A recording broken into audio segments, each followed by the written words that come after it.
अस्सलाम वालेकुम दोस्तों। इसका मतलब होता है आप पर सलामती हो, यानी बी पीस अपॉन यू। भाई मैं मतलब क्यों बता रहा हूं? क्योंकि मुझे लगता है मतलब पता होना बहुत ज़रूरी है। अगर आपको किसी चीज़ का मतलब नहीं पता है तो आप बड़े कंफ्यूज रहते हो कि पता नहीं ये क्या कह गया। तो मैं आपको बता रहा हूं कि मैंने आपको एक दुआ दी है कि आप पर सलामती हो। खैर, इसके लिए तो मैंने एक पूरी वीडियो बनाई हुई है, आप उसमें देख लीजिएगा। और हम जब सलाम करते हैं तो हमें मतलब पता भी होना चाहिए। मैं ऐसा मानता हूं कि हम क्या कह रहे हैं सामने वाले को, यह हमें पता होना चाहिए, चाहे वो किसी भी भाषा में हो। आज की वीडियो शुरू करने से पहले दो बातों को रिकॉल करना बहुत जरूरी है। एक पहली चीज जो रिकॉल करना है, वो मैंने एक स्टोरी सुनाई थी, किस्सा कस्तूरी हिरण।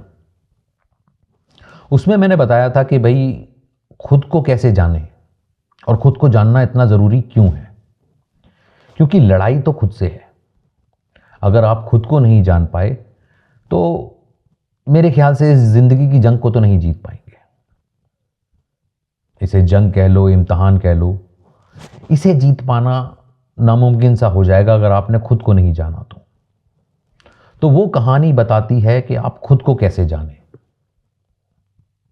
और दूसरी जो कहानी थी वो थी मैग्नेट गर्ल की। यानी मैं मानता हूं कि हमारे सबके अंदर एक मैग्नेट है और वो चाहे अनचाहे सब इकट्ठा करता रहता है। अच्छा बुरा भला सब हमारे अंदर डालता रहता है। वो मैग्नेट अपने आप खींचती रहती है और हमारे अंदर डालती रहती है। अब हम गलती क्या करते हैं कि उसको अलग अलग नहीं करते हैं। सब एक ही जगह पड़ा है, अच्छा बुरा सब। तो बुरे के साथ अच्छा भी खत्म हो जाता है, धीरे धीरे बुरे के साथ भी अच्छा खत्म हो जाता है। तो अगर वो स्टोरी ना देखी हो तो प्लीज देख लीजिएगा, आसानी हो जाएगी इस बात को भी समझने में। तो आज की कहानी शुरू करते हैं, क्योंकि इस कहानी का जो मकसद है सुनाने का, क्योंकि एक सवाल आ जाता है कि भाई खुद को कैसे जाने। भाई ये तो समझ में आ जाएगा कि खुद को जानना जरूरी है, मगर कैसे जाना जाए। तो इतिहास में एक नाम दर्ज है जो ये बहुत सिखाता है कि खुद को कैसे जाना जाए, और वो नाम है एकलव्य का। एकलव्य में एक चाह थी सीखने की। भाई वो एक धनुर्धर बनना चाहता था और उसके अंदर इतनी लगन थी उस चीज को सीखने की कि वो एक गुरु के पास जाता है, गुरु द्रोणाचार्य, उस वक्त के धनुर्विद्या के सबसे बड़े गुरु। वो उनसे रिक्वेस्ट करता है, मुझे गुरुजी अपना शिष्य बना लो और मुझे ये विद्या सिखा दो। गुरुजी उसको मना कर देते हैं, क्योंकि वो एक आला खानदान का नहीं था, ऊंचे खानदान का नहीं था, तो उसे मना कर देते हैं। मगर उसके अंदर सीखने की इतनी आग होती है कि वो जंगल में जाता है और जाकर गुरु की प्रतिमा बनाता है और उस प्रतिमा के आगे प्रैक्टिस शुरू कर देता है। और इतनी प्रैक्टिस करता है, इतनी प्रैक्टिस करता है कि एक दिन वो दुनिया का सबसे सर्वश्रेष्ठ धनुर्धर बन जाता है। यानी उससे भी बेहतर जो गुरु ने सिखाया था जिसको, अर्जुन को, उससे भी बेहतर।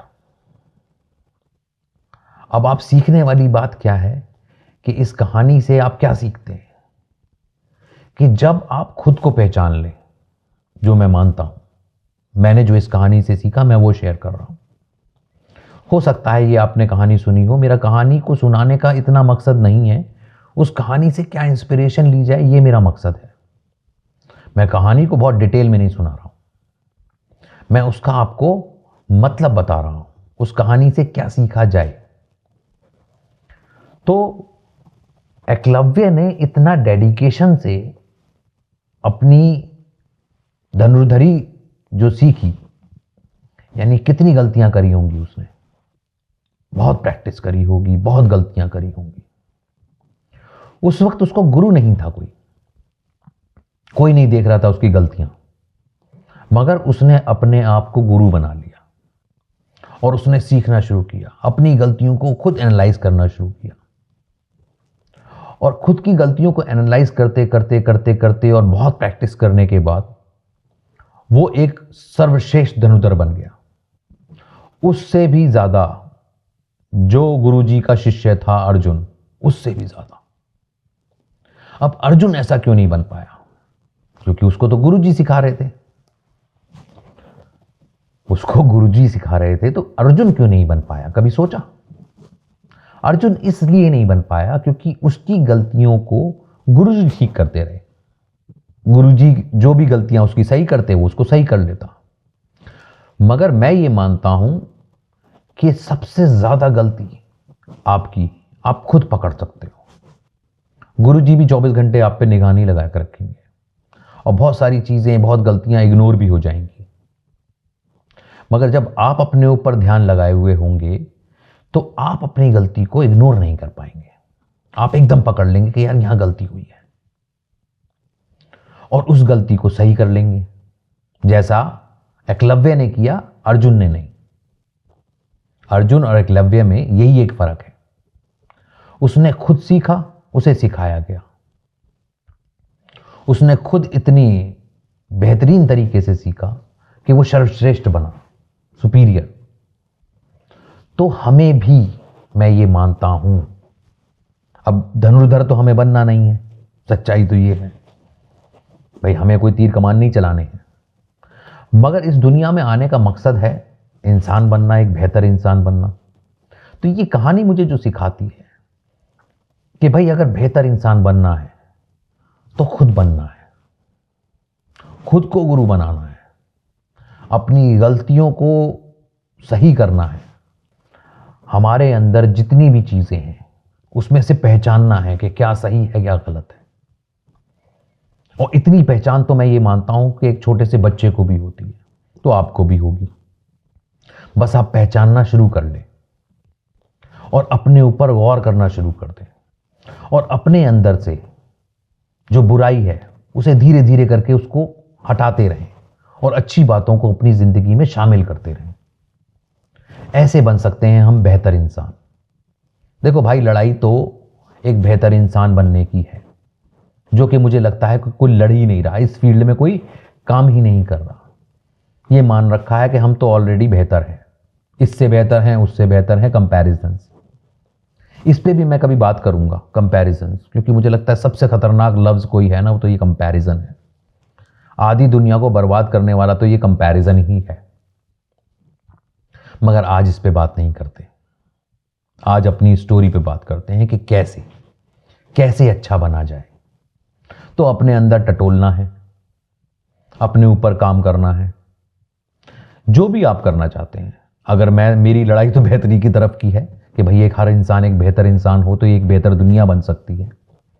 मगर हर इंसान को इंडिविजुअली इस पे काम करना पड़ेगा। एक आदमी के बेहतर होने से ये दुनिया बेहतर नहीं हो सकती। और मैं तो अपना एक छोटा सा, एक आप कह लीजिए एक फर्ज की अदायगी कर रहा हूं कि बीइंग अ ह्यूमन, मैं कोशिश कर रहा हूं कि अपने अंदर जो भी मेरे है उसको पास ऑन करूं कि कैसे एक बेहतर इंसान बना जाए। मैं भी अपने आप से लड़ाई कर रहा हूं एक बेहतर इंसान बनने की, बचपन से कोशिश कर रहा हूं और मेरी दुआओं में हमेशा एक ये चीज रही कि एक बेहतर इंसान बन पाऊं और उसी की कोशिशों में लगा हुआ। वही मैं चाहता हूं कि आप भी ऐसी ही दुआ मांगें और उसी पे काम करें, क्योंकि ये दुनिया एक एग्जाम है। इसमें पास वही होगा जो बेस्ट पर्सन होगा, जो बेहतर इंसान होगा। बाकी सब चीजें सेकेंडरी हैं। ये पहली एक ऐसी बेसिक नीड है जो चाहिए ही चाहिए, और ये हर कोई मानता भी है। ऐसा नहीं कि कोई नहीं मानता, मैं अकेला नहीं हूं इस फील्ड में। हर आदमी कोशिश कर रहा है, हर आदमी अपने बच्चों को बेहतर बनाने की कोशिश कर रहा है, हर आदमी खुद भी बेहतर बनने की कोशिश कर रहा है। मगर गलतियां हो रही हैं ना, इतने सालों से ऐसा हो क्यों नहीं पा रहा? मेरा सवाल तो ये है कि इतने सालों से ऐसा हो क्यों नहीं पा रहा कि अब तक बेहतर नहीं हो पाए? दुनिया का आखिरी मुकाम आ चुका है, दुनिया कभी भी खत्म हो सकती है, नहीं जानते। लास्ट ईयर ऑफ लाइफ है, अभी भी बेहतर नहीं हो पा रहे और चले जा रहे हैं फिर बुराई की तरफ। तो ऐसा क्यों है? क्योंकि हर आदमी काम नहीं कर रहा है, एक दूसरे पे इल्जामात लगा रहा है कि भाई वो कंपैरिजंस करे जा रहा है, मगर खुद पे ध्यान नहीं दे रहा है। हमें हर शख्स को खुद पे ध्यान देना है, खुद को बेहतर बनाना है। ये नहीं कि नहीं यार वो बुरा है तो हम भी बुरे बने, ये कंपैरिजंस में मत पड़िए। अगर इस दुनिया को अभी भी एक बेहतर दुनिया बनाना चाहते हैं तो मेरी बहुत रिक्वेस्ट है आप लोगों से कि इस चीज़ पे काम करिए, बेहतरी की तरफ काम करिए। दुनिया की हर चीज़ आपको सिखाती है, बस आप सीखने वाले होने चाहिए, आप गौर करने वाले होने चाहिए। सिर्फ किताबें नहीं सिखाती, ये दुनिया भी बहुत सिखाती है, नेचर भी बहुत सिखाता है, आपके आसपास हो रही चीज़ें भी आपको बहुत कुछ सिखाती हैं। बस आप सीखने के लिए अपने आप को तैयार करा हुआ है या नहीं करा हुआ, ये मैटर करता है। भाई एकलव्य की स्टोरी भी तो यही है। धनुर्धर तो बहुत सारे और भी बनना चाहते होंगे, मगर इतना डेडिकेशन कोई लेके आ पाया? उसने अपनी छोटी छोटी कितनी गलतियों को सही किया होगा, रोज प्रैक्टिस करता होगा और रोज सही करता होगा। तो आपको भी रोज प्रैक्टिस करनी है, रोज सही करना है, अपने अंदर से बुराई को निकाल निकाल के फेंकना है, अच्छाई को और ज्यादा इनपुट देना है, अपने आप को भर देना है अच्छाई से। नो मैटर कि दुनिया बुरी है, दुनिया भी सही हो जाएगी अगर आप सही हो जाए। एक एक हर आदमी एक एक बूंद, कहते हैं ना, एक एक बूंद घड़ा भर देती है। तो जब एक एक बूंद भरेगी तभी हो पाएगा। हर आदमी को इंडिविजुअल लेवल पे काम करना पड़ेगा और करना चाहिए। पता नहीं मेरी बातें बहुत ज़्यादा बोरियत वाली लगती हैं शायद। एक बात और याद आती है कि किसी की बुराई ने आपकी अच्छाई को मार दिया तो यानी उसकी बुराई ज़्यादा ताकतवर थी, आपकी अच्छाई में दम नहीं था। बुराई आते ही आपकी अच्छाई ने दम तोड़ दिया। ये बात मुझे बहुत अच्छी लगी थी, क्योंकि अक्सर क्या होता है कि ज़रा सी बुराई आती है और हमारी अच्छाई एकदम से मर जाती है। यानी हमारी अच्छाई में बिल्कुल भी ताकत नहीं होती, ज़रा सी बुराई बर्बाद कर देती है। और ये इंडिविजुअल लेवल पे अगर आप सोचेंगे तो आपको वाकई यकीन होगा कि ऐसा ही है। हमारी अच्छाइयों में इतनी कमज़ोरी है कि किसी की ज़रा सी बुराई हमारी अच्छाई को एकदम से मार देती है। इसीलिए हम अच्छे से ज़्यादा बुरे की तरफ बढ़ते चले जाते हैं। ऐसा नहीं कि अच्छाइयाँ बिल्कुल ख़त्म हो जाती हैं, मगर फिर भी बहुत हद तक अच्छाइयाँ कम हो जाती हैं, इसीलिए बुराइयाँ जीतने लगती हैं। अपनी अच्छाइयों को थोड़ा ज़्यादा फीड करिए, उन पे थोड़ा ज़्यादा गौर करिए। धीरे धीरे देखेंगे कि आप अच्छाई की तरफ बढ़ने लगेंगे, आपकी अच्छाई और मजबूत होने लगेगी। बस यकीन की ज़रूरत है, और ये यकीन आपको एक बेहतर इंसान बनाएगा। कोशिश करते रहिए। मैं तो यही कहूँगा कि कोशिशें ही करनी हैं, तो कोशिशें करते हैं हम अच्छे बनने की तरफ, अच्छाई की तरफ। कैसी लगी वीडियो बताइएगा। बहुत शुक्रिया, थैंक यू।